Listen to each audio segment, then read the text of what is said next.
Okay. I'm back. Let's grab the flare gun again.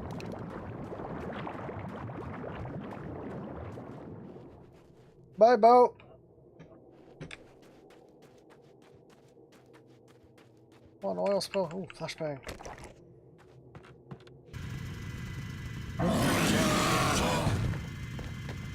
You do not look happy. Holy shit! What are you, the King Hillbilly?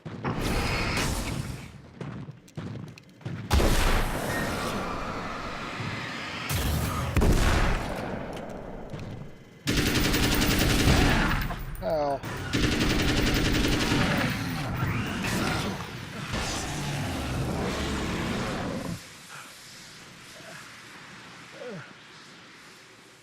That kind of hurt. Really bad.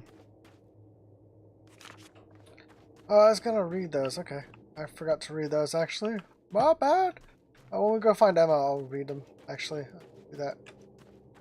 You all, I'll reload everything.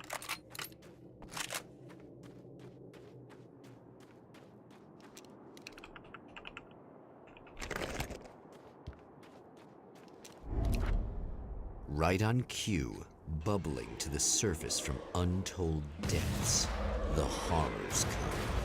The emerging monsters do not expect the warm reception that has already been prepared for them.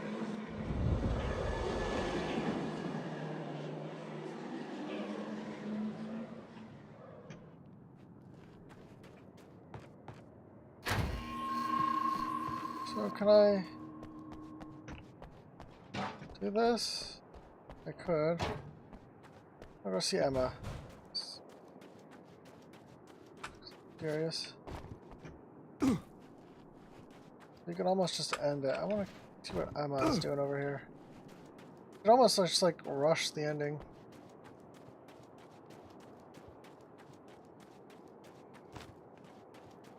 Emma!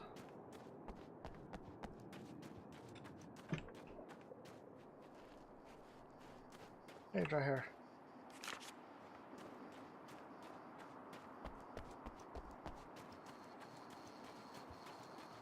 Wake, is that you? I set everything up for you at the oil field. Thanks. Just checking on you.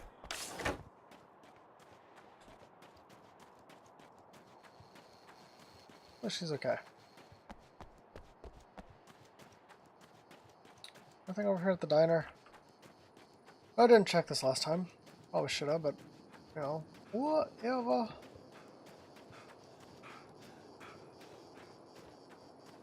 Ton of stuff to check. There's something out right here. Got that page. But there's another page back here. It looks like, oh, right here.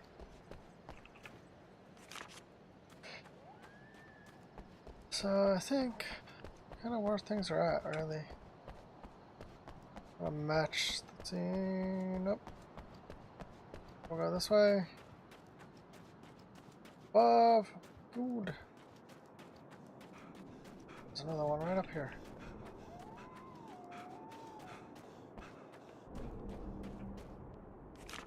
Okay. Before we go, here's the oil thing. Before we go further, let us. Mr.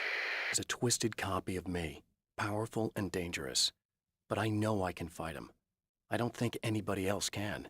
They don't understand what he is, what he represents, or that all the horrible things he does here are almost insignificant compared to what he will unleash on Earth given the chance. But I've survived the dark place, and it has taught me things. How to cope, how to stay sane when the world goes crazy. He's 2 steps ahead of me, but I can find him. And I believe I can stop him.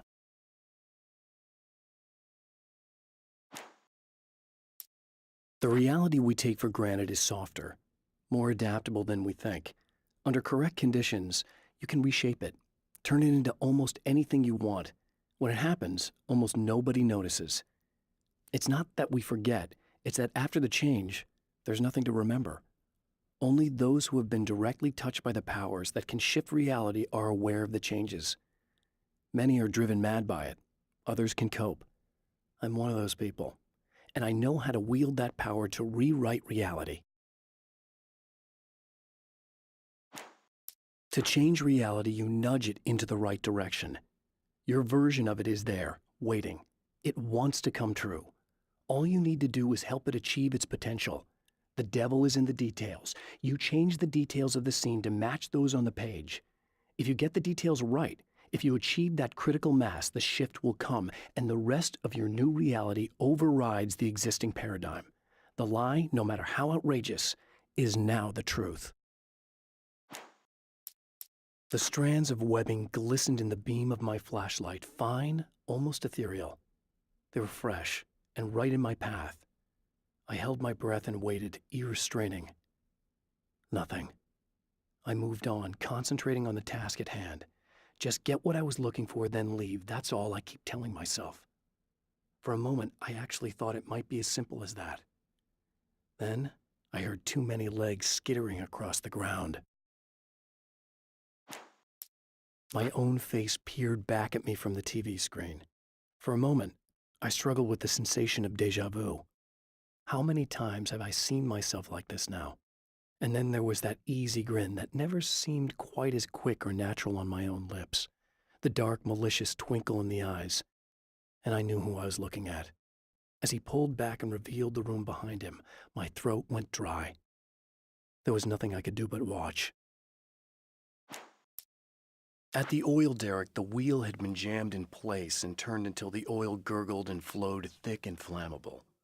The warning lights were blinking in a fast rhythm, bright and steady, powered by the battery. The Kasabian CD was playing in the boombox, all distorted guitars and intense beat.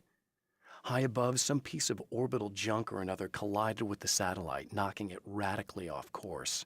Trailing debris, it screamed down from the skies at an impossibly steep angle. All that high-tech engineering reduced to nothing more than a bullet that would destroy whatever it hit.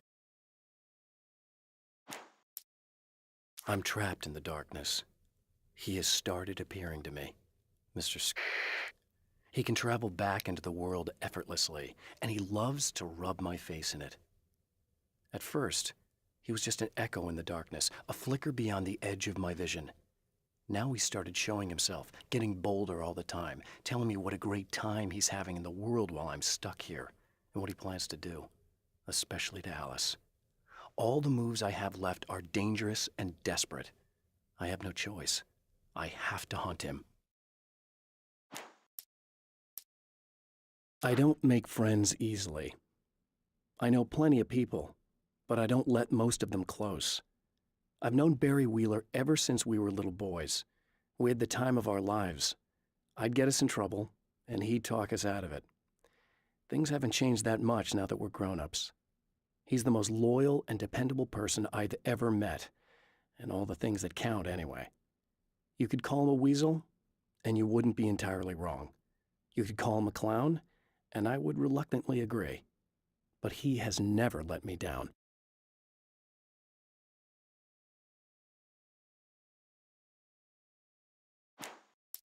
Alice and Barry, my wife and my best friend, are easily the two most important people in my life, and they've never really gotten along with each other. I suppose both of them resent the other's intrusions into what they considered their domain. After I was gone, they maintained an uneasy truce. My book stayed in print, still selling, the licensing machine churned away. She was my wife and controlled the intellectual property. He was my agent and took care of the business. I wish they found more common ground than that. Night Springs doesn't exist. It's a fictional town from the TV show I used to work on. It was Any Place USA, a place we used as a backdrop for whatever strange story we had that week. One of the stories I wrote for the show involved a man, the champion of light, fighting his evil double, the herald of darkness. It was something I'd written back in the real world, something I had a link to, a framework I could build on. I had adapted it into a new story. This story. Now Night Springs is in Arizona, although not for long. It's in Arizona because whatever the town that has become Night Springs is really called, is located near one of the thin, worn places in the world where dreams and reality flow together and life is always a little strange. Perfect analogy for Night Springs. I can't return to the real world, I've tried, but I'm operating on dream logic, forcing the door open a crack so I can slip through. I can enter the strange little town of Night Springs. All I did was put it in Arizona for one night. In Bright Falls, I was constantly under attack by birds that were more shadow than flesh and feathers. But this is an evolution. Some of the Taken were actually capable of turning into a flock of birds to escape my attacks and turning back into human form to make surprise attacks. With all the herbs, crystals, and the rest of her New Age paraphernalia, Emma Sloan had been called a hippie and a freak and worse. It was that small-town mentality. She was a female mechanic, and even in 2011, there were always going to be backward shit-kickers who thought that was a hoot. She didn't mind. She could deal. She could take any engine apart, even the new ones with all the computers in them. Turned out that these boys were awful polite while waiting for her to put them back together. Thor and Odin Anderson, old gods of Asgard. I still don't quite know what to make of them. I know they used to be rock stars who modeled their stage personas after Norse gods. I know they're old. I know that in their day they fought the darkness as I do. I know they're demented and insane, ravaged by age and self-abuse. But there's something in them, something powerful that took hold when they were touched by the powers beyond. A thing that goes far beyond just stage names. Something godlike. The Anderson brothers should probably have been in a facility somewhere, despite their tendency to escape from such places. It could be argued that they had no business being on tour, considering their condition.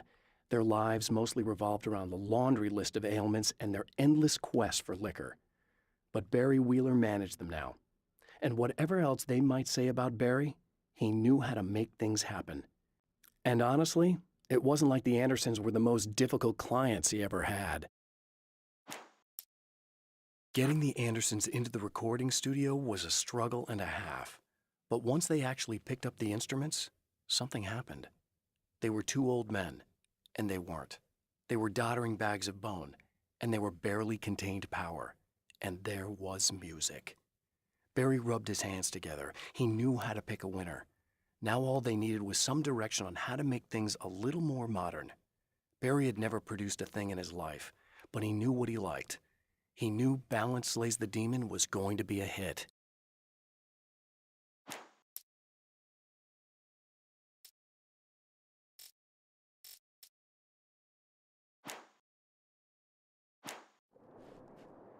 Okay, that's where we're at so far. Double check that the next place. I do not need that. Don't need you. Go. This way.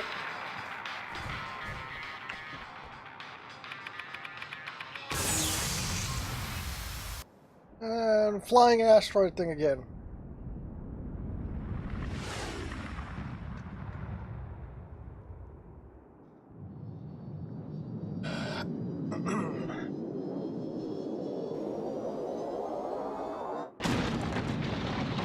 At least the cinematic is a little different. If you're gonna do the same thing, kind of change up the cinematic a little bit. I think we've seen that before. All leads into the game, so I'm not gonna criticize that. Good for construction.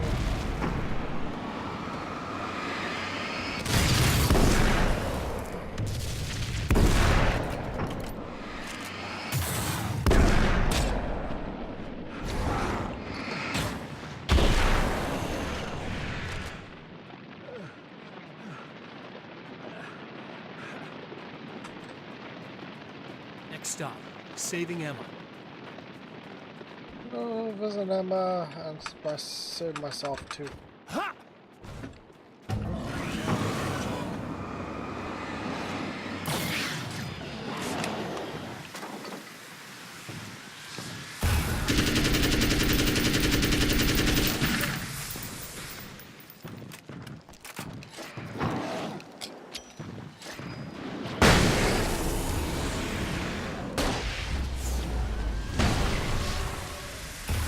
That's neat.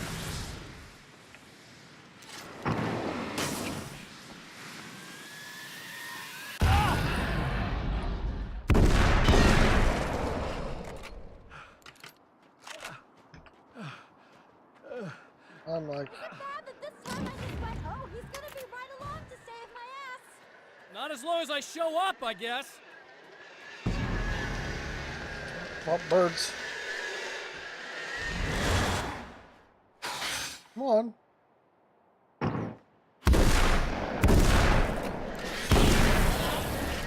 think I got him.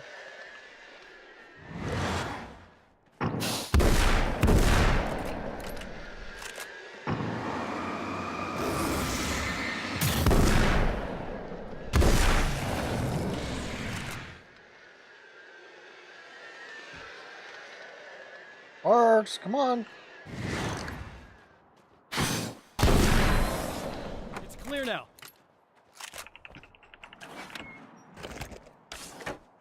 How do we save Emma? Time. Yeah, thanks for saving me again. I'd hate to die before I'm scheduled to be murdered. I guess I have you to thank for setting everything up at the oil derrick. Yeah, well, I figured that if we were going to go over this again, we might as well try to be smart about it, huh? I appreciate it. You took a big chance doing that. You okay? What do you think? I've died twice. I remember everything pretty clearly now. You said I was gonna be okay. I don't know what happened. Oh, it's not your fault. I think one of those, what did you call them? The takers? I think they did something to the power and they got me that way. I'm sorry. But I got the keys from the dead guy in that room. And I'm not handing them over until you do something about this. I'm sick of getting killed. Fair enough. You seem calmer now. I tried freaking out. It didn't do much good for me. I guess you get used to the craziest stuff. Good for you. Plus, I figured I'd take the edge off, you know? Mm-hmm. Those herbal supplements are pretty good, huh? Oh, yeah. I wanted to try to explain things to you now since you're calmer, but maybe this isn't the best time after all. Oh, shit, yeah. Better not get all metaphysical on me now. Seriously, I'm like 2 sentences away from thinking how we could all be like atoms on God's skin or something. Or figments of somebody's imagination? Wow. I'm just gonna try to chill out and not think about that or getting murdered or anything, if you're cool with that. Gotcha. Like totally stoned, dude. Okay. It's either that way or this way. So check.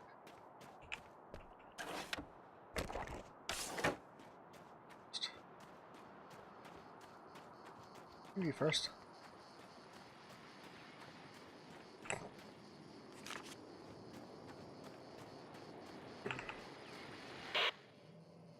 So I've been thinking about Barry. I don't know what to do about him yet. I mean, I'm not gonna keep him around, that's for sure. Al? Al! Ugh, little parasite. Your best friend. Really? That's the best you can do?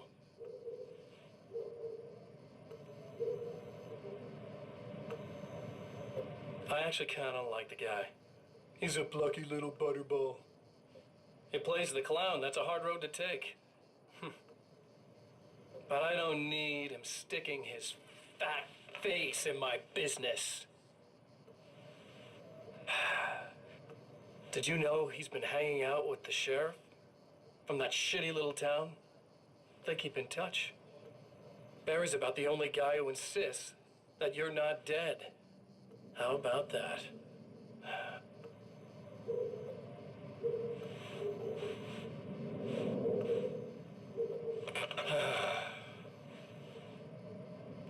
I might keep him alive for a while. Just to see him go to pieces when I fire his ass. Yeah.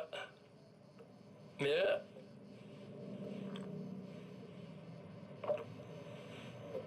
Yeah. Yeah. That's cruel. Well.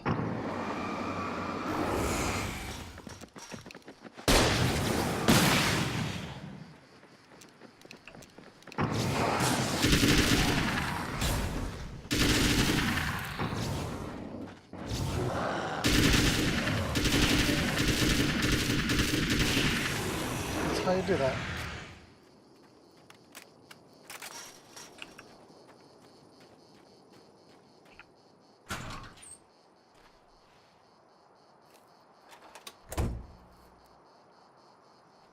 So we punch that and it comes, light comes on.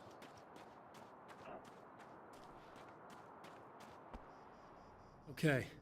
I really don't think they can get to the power now. Thank you. That's a relief. Here's the keys that you needed. Thank you. Hey, I have to tell you, at the diner, I went there with him. The guy who looks like you, okay? I know I said that I didn't. Yeah, I figured. Want to talk about what happened at the diner? There was this guy from the observatory, and he just attacked the poor dude, smashed his face into the tabletop a bunch of times. It was horrible. I didn't know that he was gonna do that. I swear. And I just ran. I just left him there. I didn't even try to help. There was nothing you could have done. It's not your fault. Well, he's dead in that motel room now, so excuse me if I feel pretty shitty about it anyway. You shouldn't blame yourself. I just didn't want to get involved. I have this tendency to just drop everything and run. I don't think I'm a bad person, but I didn't even call the cops. I'm such a coward. No. If you'd called the cops, we'd have dead cops. He's not human. Do you understand? It's not your fault. But I could have tried to stop him. Believe me, if you had, you'd be dead. You seem to be doing a little better now. Yeah, I guess it just got easier once I got this thing off my chest. I just feel so guilty about it, especially because I didn't pick up on any of the warning signs. I just really liked hanging out with him, you know? He was smart and charming and funny and hot. The way you could be, I guess. I guess. What's the deal with this guy anyway? He looks like you, he uses your name. Why does he do this stuff? I'm not sure myself. Maybe he's just evil or my dark half. He does a lot of the stuff I'm trying really hard to get away from. Things that just messed up my life.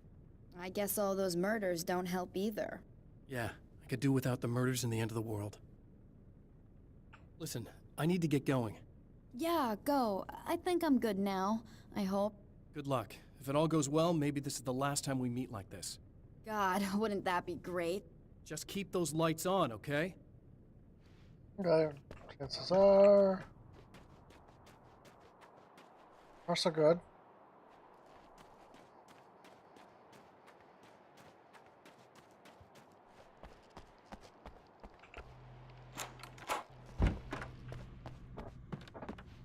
Flashbang.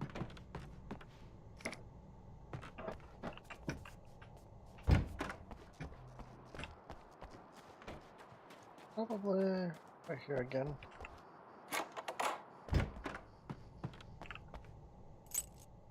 Yep, there we go. Hopefully. The fate of countless individuals hangs in the balance, threatened by the machinations of the Herald of Darkness. And yet, for a moment, the Champion of Light breathes a little easier. He has saved one life. For this moment, it is enough. And soon, perhaps, he can put an end to this. Hopefully. Hopefully we're getting there. I think we're going on to Red Tooth Observatory.